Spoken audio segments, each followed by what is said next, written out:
Hey, hey, hey, Cindy Gould here, and welcome back to Create Your Victorious Life. Welcome to the Spanglish World Networks on Zingo TV, channels 250 and 251. Please remember to download both the Zingo TV apps on your respective app stores, whether it's iOS or Android devices. While you download, make sure that you leave us a stellar rating and a comment.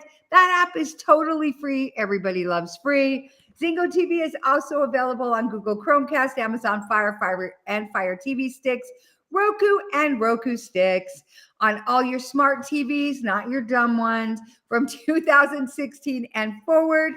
And I am stoked to have my guest this week. She's gorgeous inside and out. One of my favorite people that's on this planet.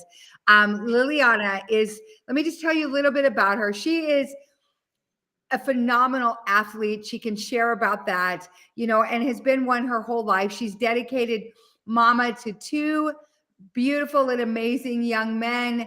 And I think expecting her first grandbaby, which is so exciting. And she's got 30 years experience and achievements, tons of achievements and accolades in the entrepreneurial space. She is a phenomenal leader. She is massively cool and so fun and has so much love in her heart, but she's also incredibly brilliant. She's gifted and brilliant in many modalities and the things that she brings to the world. And she's also, I get the privilege of calling her my friend and also my fellow neuroencoding specialist, 1-star dual elite, which is so great. And what she really does, and it's fun because we're both breakthrough coaches, and I love what she does, is she helps people break through their belief systems and their behaviors so that anything that's been holding you back, so that you can not just reach your goals, but reach higher than your goals, and you can go beyond that. And so without further ado, welcome. Thank you so much, Cindy. After such an introduction, I am speechless. What else can I say about me? There is nothing left. Mic drop. Yeah, I'm so happy to be here with you, my dear friend. And as I wrote you in the message, I look up at you and you inspire me. And you are not only my friend, you are also my mentor. So thank you so much for having me here. Oh my goodness, thank you so much. You honor me. And I did fail to mention that she's in Romania. On top of all of that, she's across the planet, and I appreciate the time zone difference and that she's here always. I've seen her on so many Zooms at multiple times during the day, daytime for me, in the middle of the night for her sometimes. She always looks gorgeous and always brings it. And so now everybody knows when it's your first time on my show, I always ask the same question that kind of starts our conversation out. And you have had victory as an athlete. You've had victory multiple times, many times in your life, and you've overcome a lot of things and persevered and stayed focused, laser focused on reaching so many of your goals.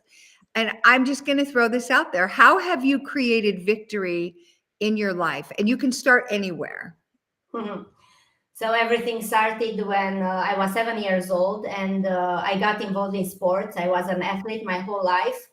And back in the day, it was communist time in Romania. So it was something that was very special, to be an athlete and to have the opportunity to travel across the country and to travel to other countries, because otherwise you were not allowed to leave the country. Just to know, we didn't even have passports at that time. You traveled, it was a collective paper, like everybody, the whole team was on that paper. You didn't have passport, your own passport.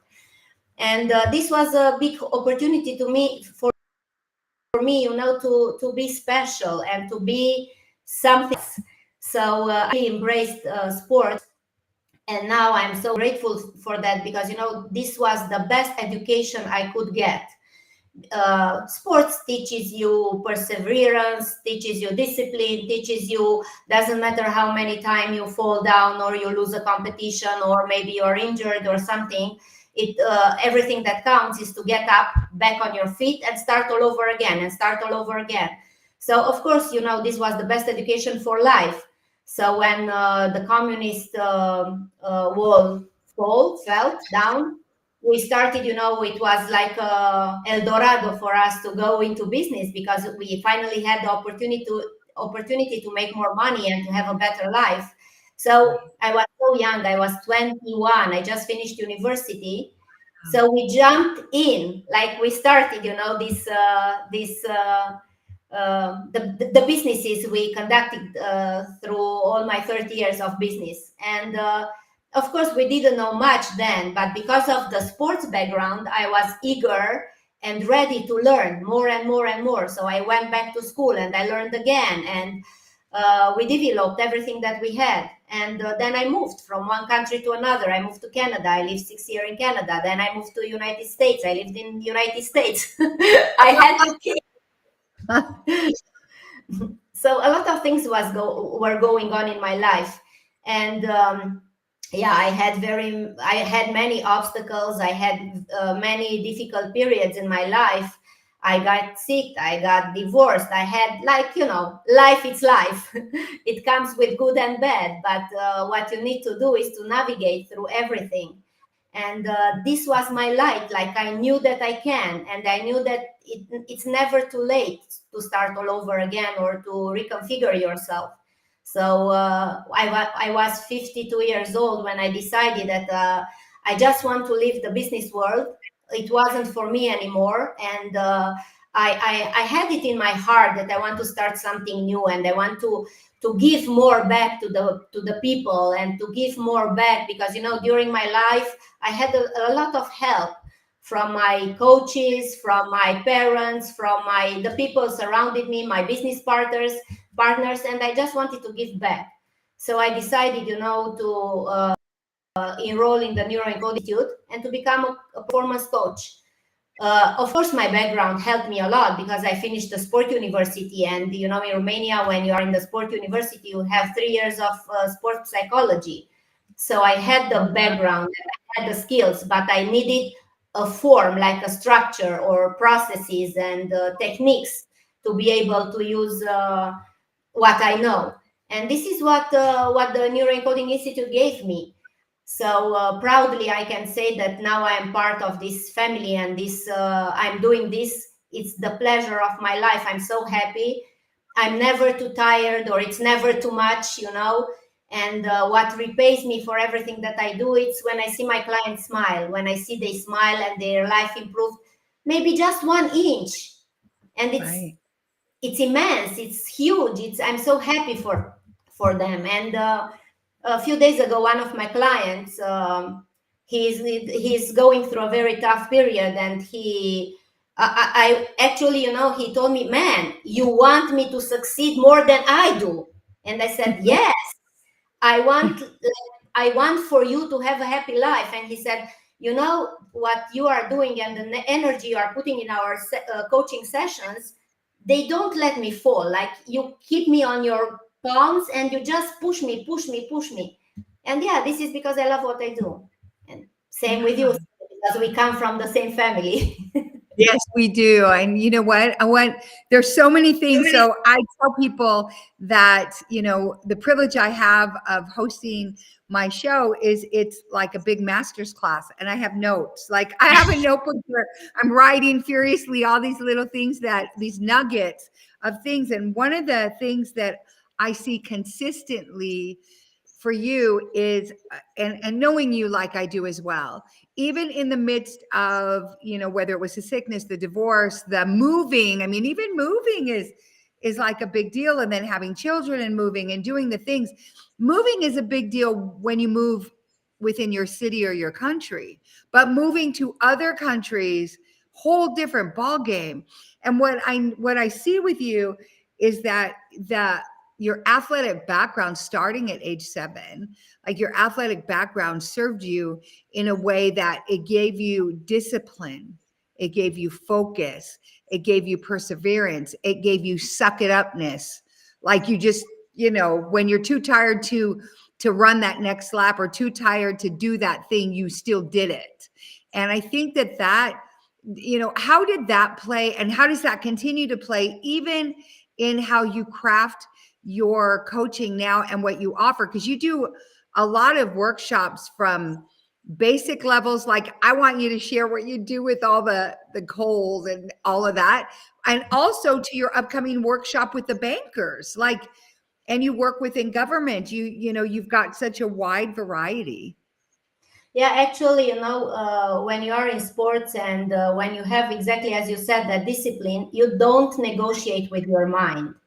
Because of course you have days when you wake up and you are not in a good mood, or maybe you are tired, or maybe your body is aching. You know how it is when you train and everything is aching, but you reach what's happening through all those many years of training and doing business and everything. I never negotiated with my mind. This is what I have to do, and I'm doing it no matter what. Like, I even have, because sometimes you feel like being a little bit of a victim, and you feel like you want to cry for yourself and self-pity. And I'm like, yeah. And you know what I tell to myself in those moments? Okay, now you better move your ass and do it, and you'll cry a little bit later after you succeed. Then you can cry as much as you want. So this is my word, like, cry a little bit later. Yeah. You know what I always say to myself, don't be a whiny pea pants. That's Exactly. it's like, get over yourself, right? What I love, I wrote this down. This should be like a bumper sticker or a plaque on people's walls. You don't negotiate with your mind. You make up your mind and you do it. And there are certain things that are just must haves and must do's that no matter what, like even in relationships. Now, you and I both experienced divorce. And I know that we've talked about, meeting somebody new, and, it's been a few years and for both of us, and meeting someone new. And there are certain things that we're never going to negotiate on. I mean, there's certain things that we learned, I know even the way that we love ourselves is different than we loved ourselves in our marriages. Right. And there's certain things that we just wouldn't negotiate on. Do you find, and I know that there's, we have people that watch that are also in business and that are entrepreneurs, or that are coaches also, and entrepreneurs that way. Do you find, even for yourself, some people are so desperate to have that client or have that business, the business, the sale, that they negotiate and they allow a client in that they maybe not even want to work with? Do you find yourself, because we had this on a call earlier today with Vinu, do you find yourself saying no to people? Yes, a lot. And for example, today I just had a discussion with a potential client. He's an athlete from Germany, and we will start to work together. And I told him, I said, look, next week we will meet and see if you resonate with me and I resonate with you. Because, maybe we are not a match. Sometimes I know that I can be pushy, and, some people, they don't like to be pushed. I know, because he's an athlete, he's going to go for it. But it's not necessarily a match. So we have the right to say no, the right to choose. I said no many times, or for example, I worked with somebody for 2 or 3 sessions, and I saw that, man, he's not ready, or he's not able, to do whatever he was supposed to do. And I said, look, I don't want to waste your time and money, and I don't need you to waste my time. So that's it. We have to say goodbye. Maybe you come back later or whatever, So yes, we have this right. And because if you are not there 100% with your energy and your soul, things are not going well. Like, they can feel, you can feel. So you cannot be there if you are not a match with your client. So yes, of course, I said no many times. I'm not saying yes to everything. Never, never. Never, ever. And you know what? And here's what's so great. I know for you and me, we have over 1,000 coaches at our disposal that we can refer somebody to. So when I talk with somebody, I tell them, hey, exactly what you said. Let's see if we're a match. If I know that I can help you get from where you're at to where you want to be, and that we will be in sync with each other, and that I am the best match for you, I'm all in. And if I'm not, I'll refer you to my friend Liliana, or, to my friend Eric, or whoever. And I think that a lot of people are afraid, right, to they hold on so tight because they're so afraid that they won't have the income coming in, or so they, I think, dishonor themselves in a way, or they even lower their offering just to get that sale. I want to bring that point up on purpose because in life, how many times, like think in your own life, how many times did we not speak up, not show up, not, we were afraid, basically. And you and I both know about the toxic 10, the things that we're most afraid of, right? Fear of success or failure, hesitation, procrastination, stress, overwhelm, self-doubt, self-loathing, and of course the ever so popular fear of rejection, and what, I would say rejection / abandonment. But how many times have we not shown up or said yes to things and then end up at a destination where we're miserable, right? Exactly. Has that ever happened to you? Yeah, of course, many times, even in business, because I did, I started from scratch. I remember a few days ago that when we started, we went into business with my ex-husband. We only had $1,000. We just had our wedding, and the gifts back in the day were, I remember I even got as a wedding present a pack of cigarettes. We were not even smoking. I love it. That's great.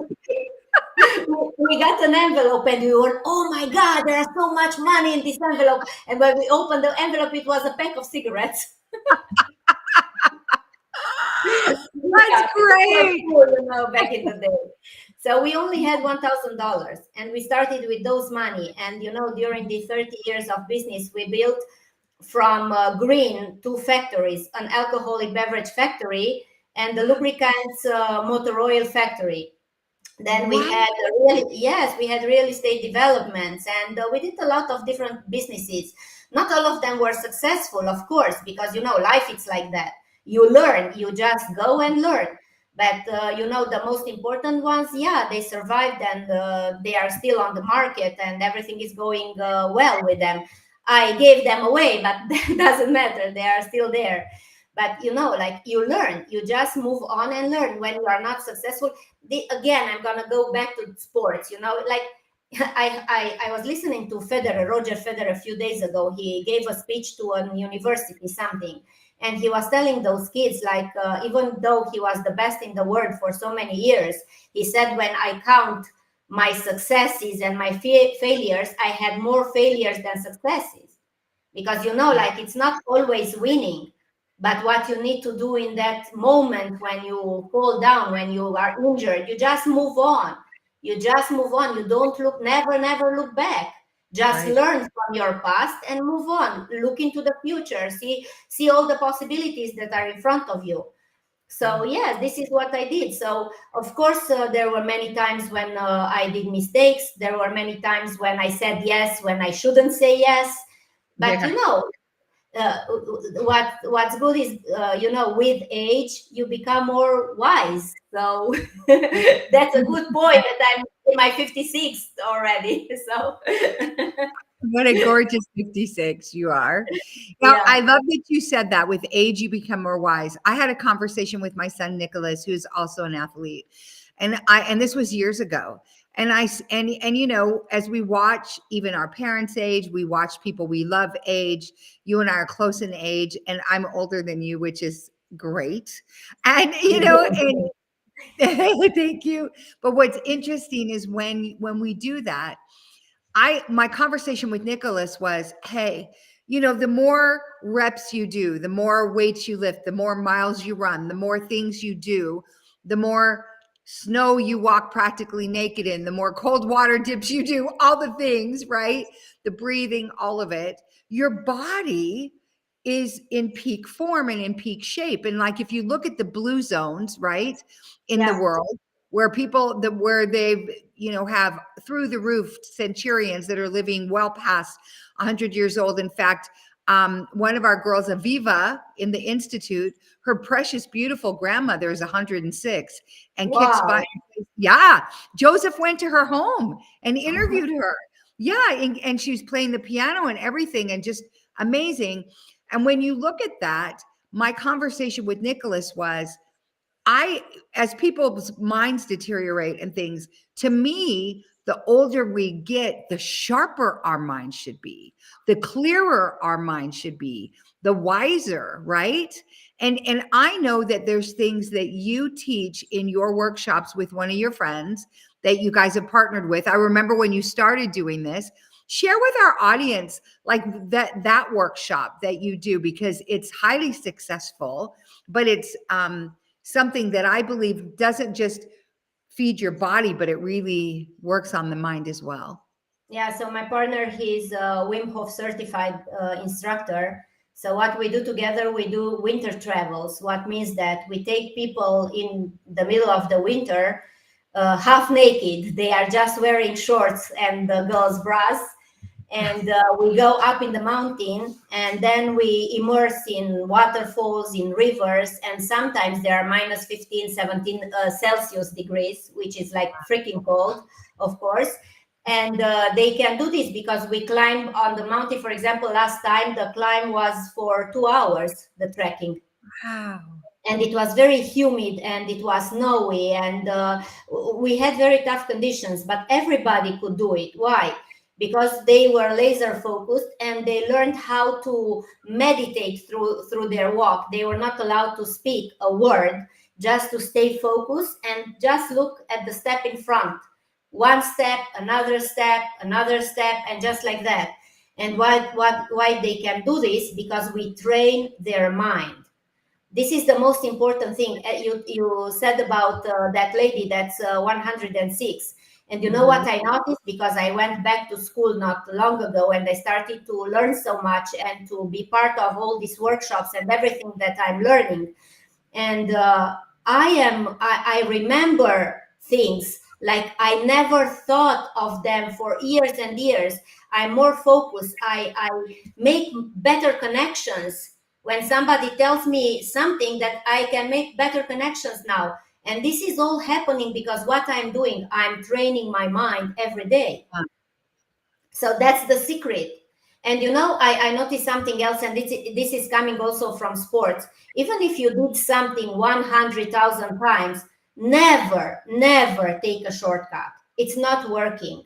Get ready exactly as you do it for the first time in your life.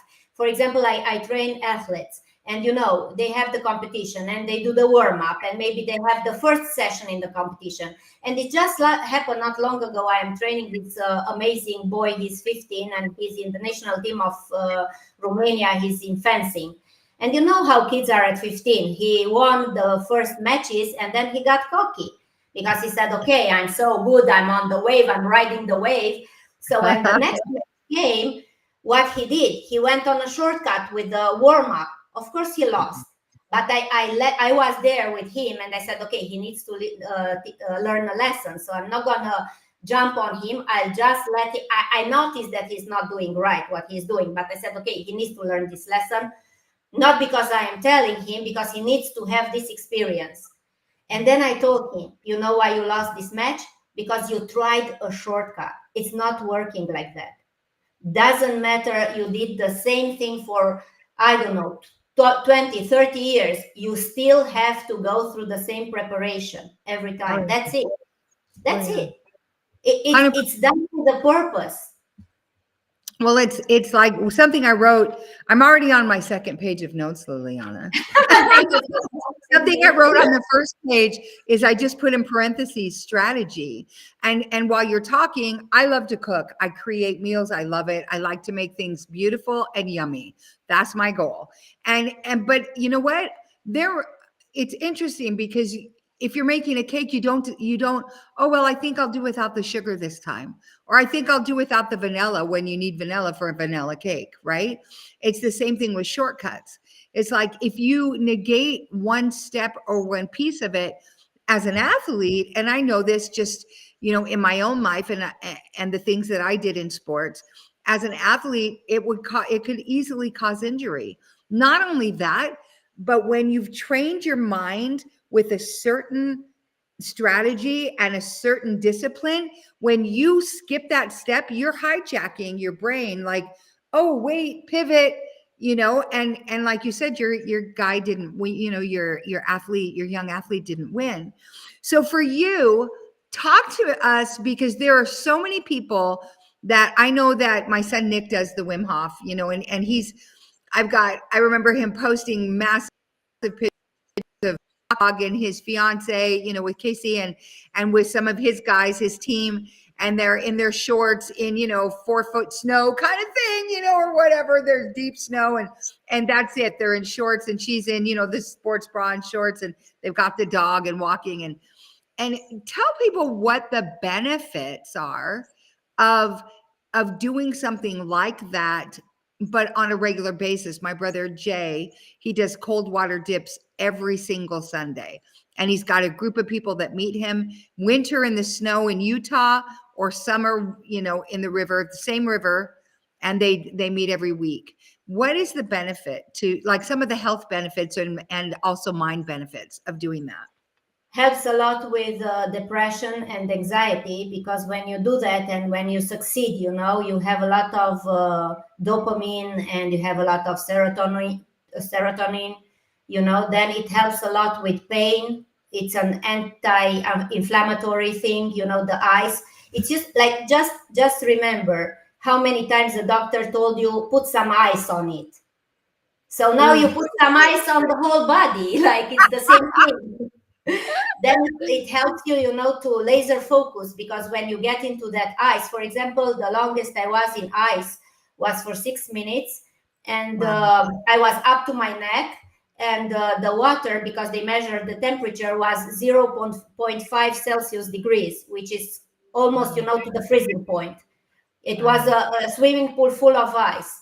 And what's happening, you learn how to meditate and how to go inside your body. And that what I remember, I couldn't hear anything that was surrounding me or what's happening around me.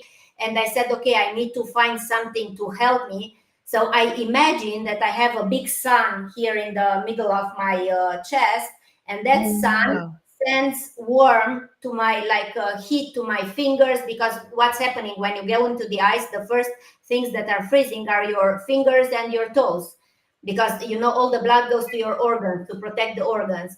So I just imagine this sun warming up my fingers and my toes. And you know what happened, Cindy? I could hear the ice melting.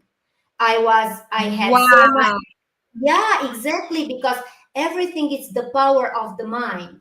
Yep. Like when you focus and you imagine, and I use a lot of working with visualization with my athletes, and even with people that I'm working with, not only athletes. I work a lot, using their imagination and to imagine things, to see things. And when you see all that, I saw the sun warming me, and I could hear the ice cracking. It was melting around me. And of course, you don't feel anymore the cold. Like I could be in that swimming pool for 2 hours, I think. I couldn't feel anything.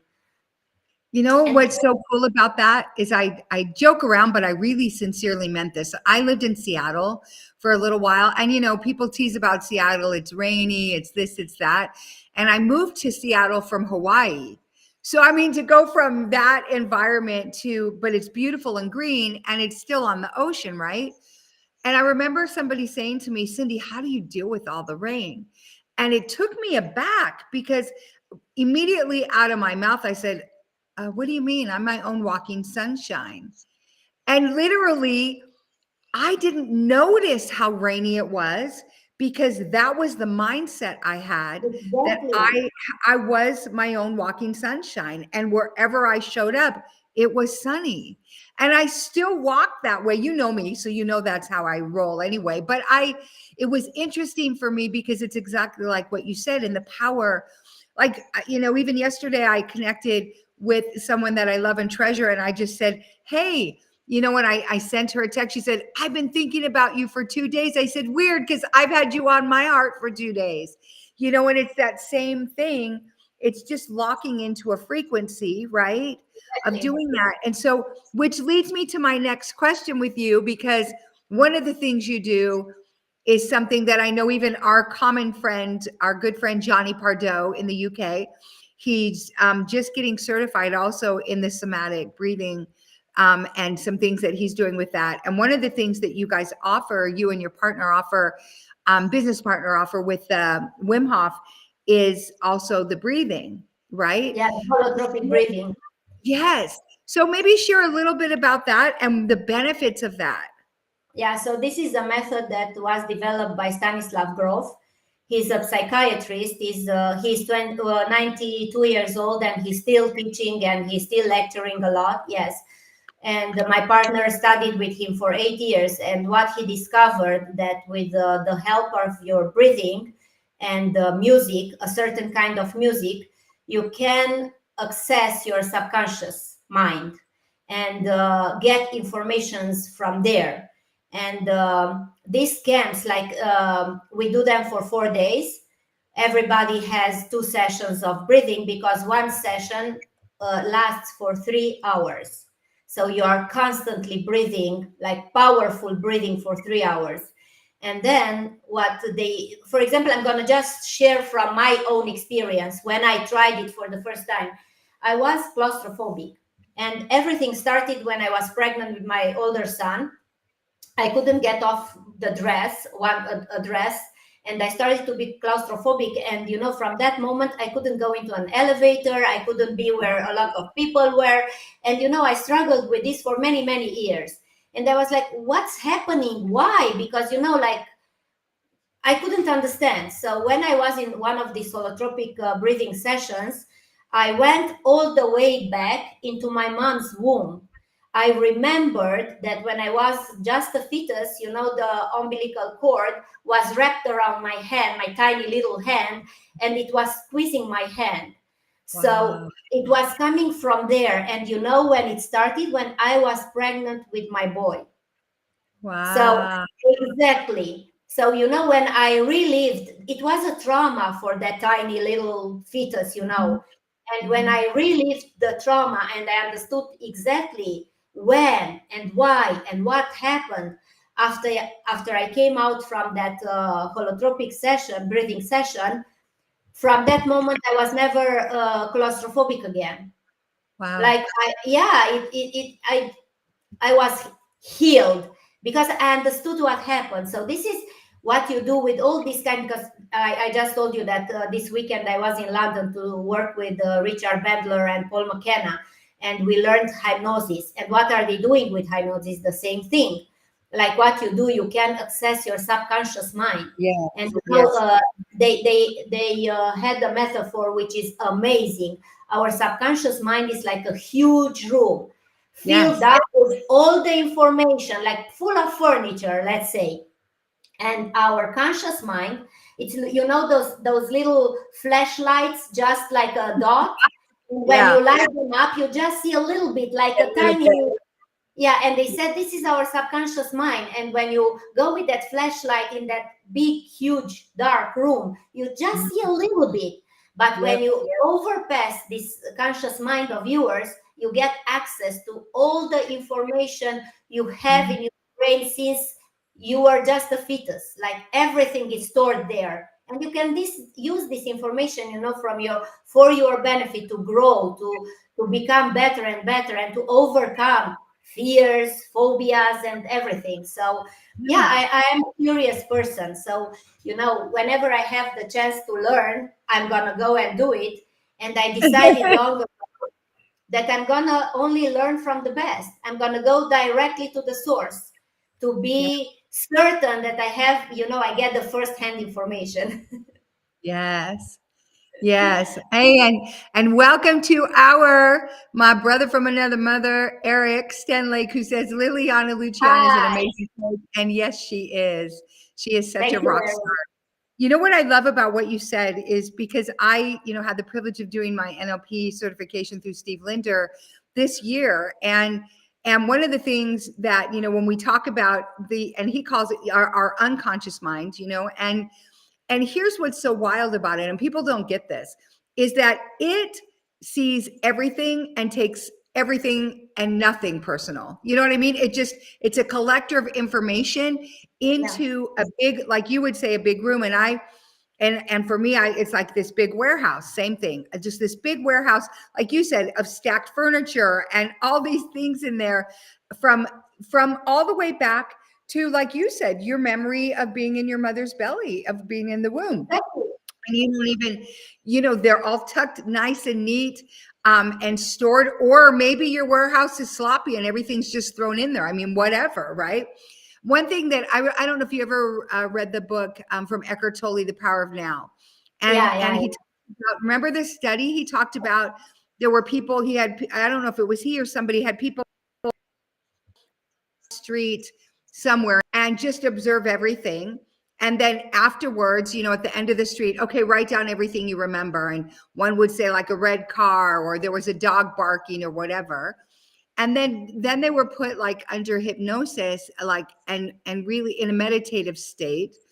And they actually remembered not just the color of cars, the license plate numbers, the addresses on the homes, the people who walked by, the color of their shoelaces, like all the different things. And that's what was actually stored, and that they actually had access to when they were shown how to tap into that, right? And we just don't realize, right, how powerful that we have this, ability and this enormous resource. Because a lot of times, like you said, there's this tiny little flashlight that you use, and I used to say, and I still do to people, and in a couple of talks that I've given, even of, God like sits up here and like in the attic of your home, and he can see everything. He can see your garden, see all the things. And some people don't even get out of the freaking closet. They just stay in the closet with all the hanging clothes, afraid, right, to step out into their beautiful living room and experience that, or step into their kitchen and create beautiful meals, meaning using that as a metaphor for their lives. So what are maybe some of the strategies that you've used as an athlete? You've had so much to draw on. You said earlier that you don't negotiate with your mind. So let's say that I am committing to, run every day. Let me just use that, or just to get healthy, because there's so many people, more so in the US than in Europe, where obesity is a huge thing here, right? Let's say that I'm committing to my health, and I get up in the morning and I look at the clock and it's 5 o'clock and I'm supposed to get up at 5 and do my quick meditation and then go out and run. And I'm like, what could you tell our audience that's watching now or in the future? How do you hijack that thought and not negotiate? I don't think, you know what I do? Like I wake up, let's say it's 5 o'clock in the morning and it's raining. And I look on the window and it's raining. And I feel like, because I'm doing this 3 or 4 times a week, I just walk my dog in a forest near the house. And doesn't matter if it's cold or it's raining or it's snowing or whatever. And I look outside and it's snowing or raining. And I'm like, okay, just move your ass. Like I don't even give myself the opportunity to say no. Like, do you remember what Tony Robbins said? That every morning what he's doing, he has that cold water and he just jumps in it. Why? Because, that's how I trained my mind. What I'm doing with my clients, for example, because, sometimes they get lazy, sometimes they don't want to do it. And I'm like, you know what I do? I message them every morning. And I'm like, okay, if I woke up at 7 or 6 to message you to move your ass and do whatever you are supposed to do, then you better do it. Because, I woke up for you. And this is something important when they feel that it's beyond them. Sometimes for them, it's not that important. But, sometimes what they do, it's important for me. Like, man, she woke up at 7 o'clock to give me a message. I better go and do it, And the most important thing is the why. Like why it is important for you. Because, if you talk about losing weight, let's say, losing weight, what means that? Maybe, lose weight, I just lose 1 pound and that's it. But if you talk about being healthy and usually when I talk about that, I project them in the future. Like, do you want to see your grandchildren? Do you want to be able to go skiing in 20 years from now? Yes. Then you have to do something. Like, if you don't start now, you're not going to be able to enjoy your life. And I make them imagine how it's going to be for you if you're going to be sick and you're going to be in a wheelchair, or you're not going to be able to put your shoes on. So just imagine that. First time I take them, like in a, let's say, horror movie. What's going to happen, if you don't do anything about it? And what I'm doing, like, the goal doesn't have to be huge, because it's huge. If it's huge, they're not going to do it. It's too far, too big. So what we do, we just take one step. I tell them, okay, just tomorrow, go out tomorrow. Just walk 1 hour tomorrow, and we'll see what's going to happen the day after tomorrow. So just one step at a time. And like this, it's easier for them. Even with the what they are eating. Like, I give them suggestions. Okay, if you tell them, beginning with today, you're not allowed to eat anything, they're not going to do it, because it's too much. So I say, okay, let's just replace something with something. Like, Yes. it's a little more easier. Let's replace your 5 o'clock snack, chocolate snack, with some carrot sticks or whatever, So like that, and I always give them healthy options. That's the thing, to give them the solution and to give them the options that are appealing to them. Just project them, like, make them see themselves. For example, if they are fit and the clothes look nice on them, or when they walk on the street and they are proud with their back, straight and everything. And this is what motivates them. Yes. You know what I love about that? So even what you said, just take one step. So I recently got in a rut of not going and walking, and I live in such a beautiful place. Like, on my property, I get to walk in, like you said, the forest, and I love where I live, and I have a beautiful dog, and he likes to go walk. And so I just said, you know what, Cindy, it doesn't matter. My goal is to walk twice a day, in the morning and at night, because I do like you do. It's like a meditative prayer state for me too. And I love to do that. And so, and I get the health benefit of it as well. So I did the same thing. It doesn't matter how far you walk, just get off your butt and get out the door, and I force myself so that now it's a habit.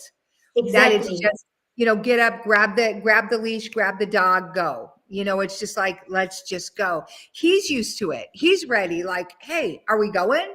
Like, it's already a habit for him that he's created that. And one of the things too is that you said also is the why and the future casting. Like, for me, I've released 130 pounds.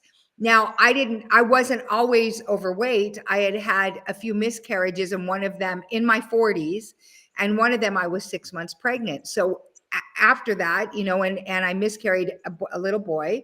His name is Kalani, which in Hawaiian means the heavens. And after that, I didn't even realize that, because I stopped working. My ex-husband and I, we were 2 a days at the gym. We were at the gym at 4 a.m. We were at the gym after dinner. And we weren't crazy about it. We loved it. It was just fun. It was part of our lifestyle, right? I stopped doing that. And it wasn't even so much that I was pigging out. It was that I was sad. And what happened is my body held on, and most, Eric knows this if he's still watching, and that my son Nicholas said, well, Mom, that's just sad fat. And I did. It was like holding on to those things. And the more that I had even forgiveness, the more that I had, that I replaced the sadness, like you said, replace something with something, the more that even, that I replaced even things like, even recently, even through, the NLP with Steve Linder, we did a swoosh exercise where it's like, yeah, I'll buy, like, I know my babies are coming over with their babies, right? And so I'll buy, like, like tortilla chips and other things, right? And have snacks for them. And then they don't come over, within a week or whatever of when I buy it. And when they are going to come over, I go to the cupboard. I'm like, oh no, I need to buy more. Well, where the heck did it go? Right. So I replaced those tortilla chips with, with sweet potatoes. And For example, you know, not sweet potatoes with like with sugar. Just, you know, I season them with some spices and a little bit of butter, and I'm in heaven. It's like, oh my goodness. And so it was just like doing those kinds of things. But over the course of a few years, I released the 130 pounds. And that's, I tease because you and I and Eric, who also know Yayoi Komiyama from Brain to Belly, and she's one of our dear friends, and she's a phenomenal coach, especially in those, is in that niche. You know, I tease and I say, oh my gosh, Yayoi, it was like carrying you on my back. I released a whole Yayoi, 130 pounds, you know, went off. Yeah, because she's so tiny, but you know, that's a lot of body weight, body armor that I was carrying. But it literally, and I did some other things. I went to a doctor and dealt with metabolics. I mean, you know, there were some things that I did. I was very intentional about it and very attention. I gave so much attention to it, but it had to start here and here. Like you and I, you know, all of it, as we think, so we feel, as we feel, so we do, as we do, so we have. And I had to figure out what was going on here. Right. And so with, you know, as we're not done for today, but as we get closer to closing out today, in that process, what have you noticed with your clients? Are there similarities in some of the things that hang them up from being victorious in the goals that they have? Yes. What I actually, I wanted to say something before I'm going to answer this question. You know, another thing that I notice with people, and maybe this is useful, you know, to our audience. For example, people think of doing sports or exercising that they need to go to the gym, and that's not true. Like exercising means whatever pleases you. A walk can be exercise. I because you know I work with a lot of very busy people. I work with CEOs and CFOs, and they work a lot, and they have 2 children, and they have a husband, and they have that and that and that and that. They have to juggle with a lot of things. And what I tell them, doing sports means dancing with your daughter in your living room. Just play some music, you guys cook together and just move around the house. Or maybe if you have a boy, just go outside and kick the ball with your boy for half an hour. And that's a lot of exercise. So you don't have what it is very important, even in regards of the food. You need to be flexible. You need to be open. It's not, you know, it's not like if it's that, then it's that. No, it's not like that. Whatever, like you have to think whatever comes. Like, okay, I'm hungry. I open the fridge and I know that some carrot stick, they're gonna do the trick. So let me just grab them instead of, I don't know, cheese or whatever, you know. So just be flexible. Don't hang on to something that it's not achievable or not doable. Because even, you know, with their goals, even with my clients with their goals, this is what I'm teaching them. Be flexible. Just make sure that you are on the road you decided to go on. And you know, like the airplane, just check your GPS. How far you are off the road, and just go back. And, you know, like don't punish yourself. Okay, maybe you had a birthday or a wedding or whatever, and you had a piece of cake last night. Not any problem. Just go. I take breaks and do up to 300 push-ups a day. Oh my God. I know. It's so great. I can totally see him doing that. Can't you see Eric doing that too? Like, because he's got. But to your point, Liliana, one of the things that, like, if you're into chips and dip, let's say that that's kind of your go-to snack, chips and dip. What, you know, what is it that you like about that? The crunch, the salt, the, you know, the yummy of the even the movement, the process, because there's something to that. Whatever it is, well, what if it were like you say carrot sticks or celery and hummus? Yes, it's crunchy. Right, they're still crunchy, and hummus, right? So what if it's like something, you know, and you're replacing it?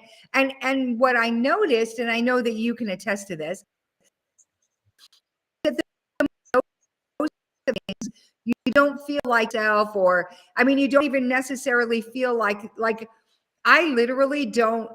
I don't even walk down the chip aisle now. You know, it's interesting. I go straight for the sweet potatoes. It's so cool. But your body responds to the type of fuel that you put in it. Right. And you know, my mind makes kind of associations. For example, when I pass near McDonald's, for example, I'm sick. Like, why? Yeah. Because, you know, I told to myself so many times, like, this, the fast food is not healthy for you, that now I don't even like the smell or something. So this is what I'm doing. I make associations in my brain, what's good for me, what's not good for me. So I'm not even gonna go in that area. I don't want them. Like, I even if they are on the table in front of me, I'm like, okay, this is not my food, I'm not eating it. Like, that's 100%. The thing. Yeah. Do not negotiate with your mind. And you 100%. Know what I know? If you are busy, you're not that hungry. You need 100%. I love it. Be busy. Yeah. You won't be bored. You won't be 100%. Exactly. And we just got the sign that we only have like 30 seconds left. So really quick, please. Thank you for being here. Look at how fast the time went. We could talk for hours. And you know, thank you to all of you for watching today. Liliana, where can we find you? Where can people look you up and connect with you? You can find me on LinkedIn, Instagram, Facebook by my name, Liliana Lucian. And I even have a website, which is www.lilianalucian.ro from Romania. So yes, I'm everywhere. Yay! And I'm going to have you come back. This was so great. I want to thank all of you for joining us. Please look me up on Facebook and join my group, the Victory Network. You'll get more of this, and you'll get to see Liliana on there as well as Eric Stenlake, who's been with us today. This show can also be heard on the Spanglish Radio Network. Please check it out, spanglishworld.ca, for all the news and programming. Spanglish World, watch it, hear it, read it, download it, and live it. Thank you so much. And what do you have to believe? Yes, sweetie. And what do you have to believe to create?